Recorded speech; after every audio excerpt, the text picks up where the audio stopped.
Buti naman po ngayon ay gumamit na po ng kaunting utak itong si Senator Idol Erwin Tulfo dahil naisip na po niya ngayon na bakit daw po hindi ipatawag si Colonel La Chica. Tutal siya naman po yung laging binabanggit ni Ma'am Gina Acosta na pinagbigyan po nga niya ng pera. Binabanggit din ni Mr. Ortonio na naging parte nga po si Colonel La Chica ng mga confidential activities nito ni BP Sara. Ngayon, ang tanong nga dito bakit kaya hindi pa po naiisip ng prosecution na ipatawag itong si Colonel La Chica. Siguro ba hindi pa nag-uusap itong sila Erwin Tulfo at yung mga prosecution para pag-usapan kung paano nga ipatatawag ito si Colonel La Chica o talagang walang plano yung prosecution na ipatawag dahil nga nakikita nila na mas matalinong kumbaga sa unang tingin kasi pag titingnan niyo yung yung physical appearance po ng dalawang hostile witness parang mga mahihinang klase po na kaya nilang paikutin sa kanilang mga kamay para maipit o magisa nila at mapalabas yung gusto nilang mangyari. Pero kung si Colonel La Chica po yung itatry nilang gawing hostile witness, baka lalo silang masunog dahil nga yung kay Gina Acosta medyo wala silang napiga.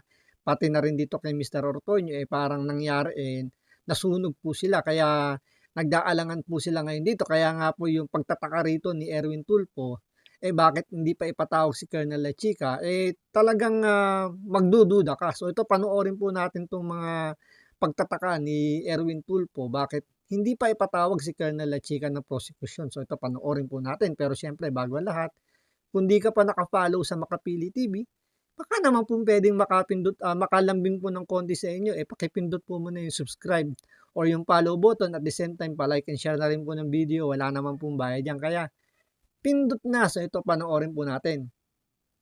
Ilang araw na po ito, Colonel La Chica, Colonel La Chica, La Chica, La Chica. Even Colonel La Chica, sa mga TV po kanina, kagabi, willing po siya mag-testify dito. Maging si Defense Secretary, sabi niya gano'n, pinaubayan na namin sa Senate, si Colonel La Chica. I understand, Mr. Presiding Officer, we cannot compel him to appear, but he has been repeatedly named by several witnesses, and it may be helpful to this court to hear directly from that individual so that gaping holes in the testimony may be clarified and the facts may be properly connected. I'm sure lahat po ng Senator judges would like to ask him, ano ba, saan mo ba dinala? Totoo bang inutusan ka ni BP? O sarili mo lang yan, binulsa mo? I have a lot of questions, Mr. Presiding Officer. That's why I am praying that one day we will be able to talk to Colonel La Chica para matapos na ho ito. Iniiwan ho natin parang hanging po yung question. Patatapos na po tayo dito sa hostile witness, babalik na tayo sa witnesses ng prosecutors. Hindi pa natin narinig si Colonel La Chica. Mr. Presiding Officer, yun lang po. Alam nyo, mas maganda gawin mo, Erwin Tulfo. Kausapin mo na yung prosecution. Bakit ayaw nila ipatawag? Kasi hindi naman pwedeng yung defense team po yung magpapatawag kay Colonel La Chica para tumo yung witness. Kasi tandaan mo, gamitin mo naman ng konti yung utak mo, ang burden of proof nandun po sa prosecution. So kung ano lang po yung ilalabas ng prosecution, yun lang po yung ididepensa po ng defense team ni BP Sara. So kung hindi po ilalabas o hindi po yan gagawing hostile witness ng prosecution, hindi po talaga lalabas diyan. Kaya kausapin niyo na po yung mga stupid doon sa kabilang bakod para po ipatawag na itong si Colonel La Chica na magkaalamanan na po. So ito po yung naging paliwanag ngayon ng prosecution.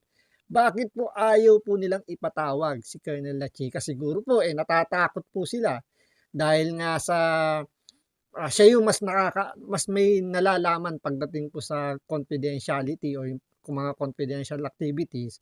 So kung kila Ma'am Gina Acosta at kay Sir Mr. Ortonio parang tingin nila medyo kaya nilang paikutin sa kanilang mga kamay, siguro dito takot sila kay kay Colonel La Chica dahil ito sundalo to talagang matikas, talagang bright to masasagot po sila ng tama at baka masunog pa sila kung gagawin nila tong hostile witness. Kaya hanggang ngayon wala po silang planong ipatawag. So ito panoorin po natin tong balitan to kung saan nga ayaw po ipatawag ng prosecution itong si Colonel La Chica.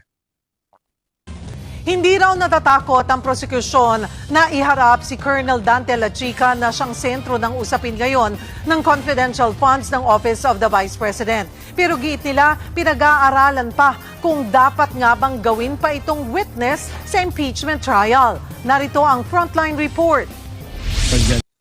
Pinag-aaralan pa daw. Ay nako, kailangan pa pag-aralan si Colonel La Chica na nga tinuturo nila Gina Acosta na gumamit po or pinagbigyan nila ng pera. Pag-aaralan pa. Andun na kumbaga yung sagot nandun na. Yung mga prosecution nagbubulag-bulagan pa. Sa pagtalakay ng confidential funds ng Office of the Vice President, umiikot lang ito sa usapang si Colonel Raymond Dante Lachica, ang tunay na nag-disburse ng milyon-milyong pisong pera. Siya raw kasi ang inatasan mismo ni Vice President Sara Duterte. Pero ang prosekusyon, hindi pa masabi kung ihaharap ba siya bilang testigo sa impeachment trial. Kung ang mismong lead house prosecutor ang tatanungin, I am more inclined not to present Lachica and Nolasco. My position is simple. For me, maliwanag na ang naging testimonya ni Gina Acosta. ganyan din ang pananaw ni House Private Prosecutor Attorney Lorna Capunan. Personally, I don't think there's any more need for the chief.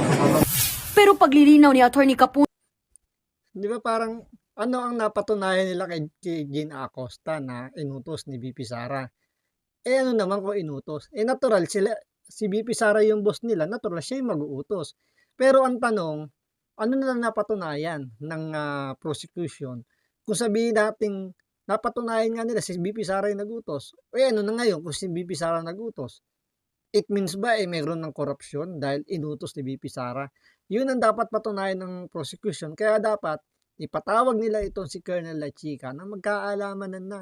Kaya lumalabas dito, natatakot sila ipatawag to dahil nga masusunog yung kanilang mga pinagsasabi, lalong-lalo na yung kanilang propaganda, mukhang hindi uubra dito kay Colonel La Chica. Attorney Capunan, hindi sila natatakot sakali mang tumistigo ito. It's not in our vocabulary. No. Natatakot is not in our vocabulary.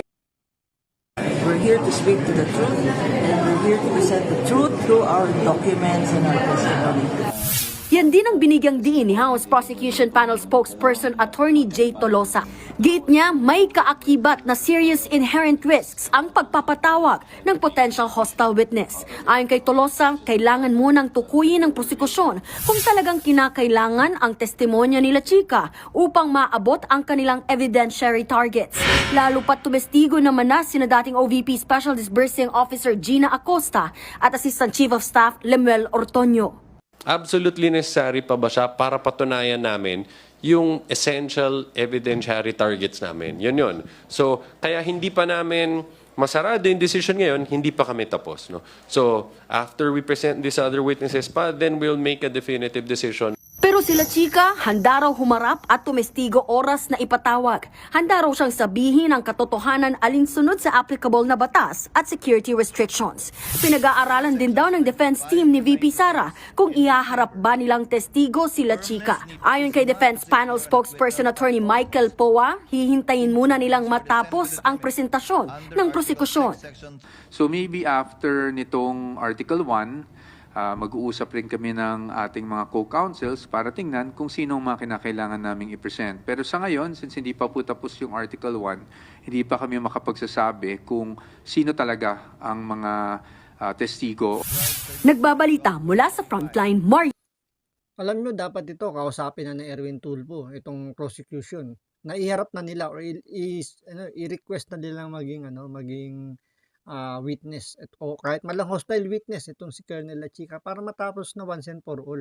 Kasi lumalabas dito, parang kung yung mga senator judges, lalo na si Erwin Tulfo, pagkakaalam niya or pagkakaintindi niya, ang missing link na lang dito para masabi talagang merong misuse of funds, ng confidential funds, si Colonel La Chica, dapat ipatawag pero yung prosecution ayaw. Ibig sabihin, nagkokontrahan yung dalawa, it means wala talagang malinaw o walang matibay na ebidensya itong prosecution team at talagang ang habol lang is propaganda. So, Sa palagay po ba ninyo, dapat po bang ipatawag itong si Colonel La Chica o hindi? So paki-comment down below po kung ano po ang inyong opinion. So hanggang dito lang po muna. Maraming salamat po sa panonood. Ingat po kayo lagi. God bless.